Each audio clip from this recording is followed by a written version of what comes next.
Riddled with obstacles and battling America's cultural bias for flying and driving cars, California's colossal building project hasn't achieved anything at all. Why has California struggled so much to construct a reliable high-speed rail line when nations as small as Spain currently have more than 3,000 kilometers of high-speed rail lines? Let's look inside California's long, and at times unbelievable, battle to construct the nation's first high-speed rail line. Hey guys, before we start with the episode today, make sure you're subscribed to our channel and drop a like. With a population of around 40 million, California is the biggest, most influential, and most powerful state in the United States. With a total economy of $3.4 trillion, California would have the fifth largest one in the world, topping even the gigantic India, which has 35 times as many people as it. If you reside in San Francisco and want to travel to Los Angeles, you essentially have two choices: a 6-hour drive or a trip outside of the city to the airport, followed by a trip through the airport to board the plane, a 50-minute flight, a trip through LAX, and a drive to your destination. These options are not only time-consuming, expensive, and frustrating for many people, but they also fall short of California's increasingly strict emission limits. For these reasons, starting in the late 1990s, the state of California began seriously investigating the feasibility of introducing a superior, more reasonable third alternative to the city's high-speed rail, which would be a first for the United States. The idea appears to make perfect sense for the state on paper, with multiple stops along the way that would better connect and service even more of California's population. It was planned to offer substantially faster transportation between the two major cities than driving and be less expensive than flying. Since more people would choose to ride the train over flying or driving, the advantages of rapid transportation between commercial hubs would be more widely available to more individuals in the state than ever before. With significant economic benefits, the state of California might also make an effort to reduce its overall emissions. In 2008, California voters approved the measure to start building the rail, but since then the project has been moving along at a pace that is significantly over budget by tens of billions of dollars and years behind schedule. Why has America in general, and California in particular, struggled so much to construct a reliable high-speed rail line when nations as small as Spain currently have more than 3,000 kilometers of high-speed rail lines? Before we begin, let's discuss the current state of facts in the United States. In particular, there aren't any high-speed rail lines in the nation, but technically, there is the Soul Express, which is operated by Amtrak through the Northeast from Washington, D.C. to Boston, and boasts the fastest train speeds in the country, 150 miles per hour, but only for a short segment of its 457-mile journey, or 34 miles. The 226-mile stretch between Pennsylvania Station in New York City and Union Station in Washington, D.C., however, is where the majority of the high-speed portion occurs. When taking into account the several stops along the way, the Soul Express can transport passengers between the two cities in 2 hours and 45 minutes while averaging a speed of 82 miles per hour. Even though it might not be what you picture when you think of true high-speed rail as in Japan or Europe, it nevertheless beats driving from Washington, D.C. to New York City by more than an hour, and it was able to draw in 75% of all travelers who go by plane and train between the two cities. In the American Northeast, the SL service has been a resounding success for commuter travel, and the California High-Speed Rail Project aims to significantly build on that success in the West. The strategy, as outlined in the 2008 proposal, was supposed to be implemented in 2 separate phases. With 10 additional stations in between, Phase 1 of the plan will connect San Francisco in the north with Los Angeles and Anaheim in the south via the Central Valley. When fully operational, the system will be able to carry people between San Francisco and Los Angeles at speeds of more than 200 miles per hour in just 2 hours and 40 minutes, for the previously advertised price of under $50 per passenger one way. The project has seen multiple setbacks. One of the setbacks was California's geography.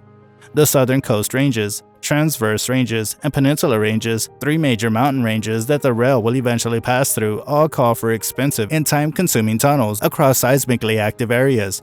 Additionally, California has the second highest average real estate cost of any in the nation, making it extremely expensive to buy and acquire land for the rail to travel through. Since the beginning of the project, getting the requisite land has been difficult. In order to secure a 52-mile portion in Kings County and finish the central Bakersfield, Merced leg, the railway must buy more than 200 land holdings.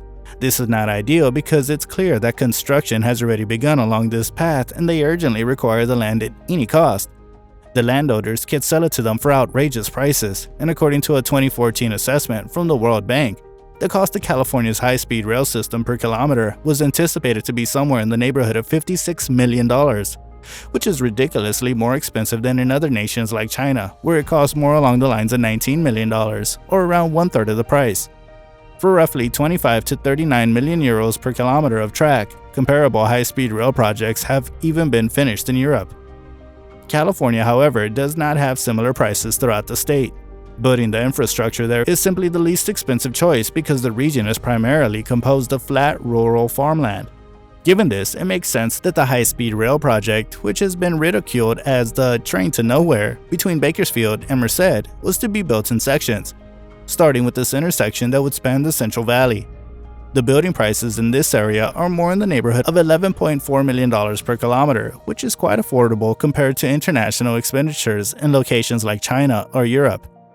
Prices don't really increase significantly until the rail ultimately reaches the mountains and seismically active regions farther from Los Angeles and San Francisco. People are concerned because the projected funding has also been difficult to actually secure. Due to rising construction costs and the associated cost and ticket prices, private investors have questioned the rail's viability with flights between San Francisco and LA. Most Californians, according to them, will eventually just continue choosing to fly over rather than taking the train. In 2019, the Trump administration canceled nearly $1 billion in federal funding for the railway, citing frustrations over the lack of progress in construction and budget overruns. Private investment has also been hard to come by for the railway, especially if flying turns out to be cheaper and ultimately ends up being quicker. The Biden administration passed an infrastructure bill last year in 2021 that gave Amtrak $66 billion to expand both the SLA Express in the Northeast and other services across the nation. However, it lacks specifically allocated funding for California's high-speed rail. According to some estimates, California may only receive $5 billion in money for the project from the bill, which won't really help much given the project's current estimated total cost of $105 billion. Many in California's government have serious concerns that the state won't be able to find the money to build the core section between Bakersfield and Merced, which is expected to cost roughly $23 billion. The project has been hampered by poor administration, a lack of specific guidance from the state government regarding the project's actual future stages, and the COVID-19 pandemic, which undoubtedly did not help the effort either. Due to the project's ultimately insufficient funding, the number of construction employees currently employed there is less than half of what it should be. In general, if the high-speed rail project in California is ever finished, it might have a hugely favorable effect on the state's millions of citizens. The legal system, geography, economics, demography, American culture and history, and other factors are only a few of the challenges it must overcome. America's first truly big high-speed rail system is literally hanging by the wire. All of these reasons contribute to the project's uncertain future. But from a more upbeat perspective, the cost of California's high-speed rail doesn't seem all that outlandish when viewed in its overall context. Between the 1950s and the 1990s, the US as a whole allocated approximately 3% of its GDP to public infrastructure.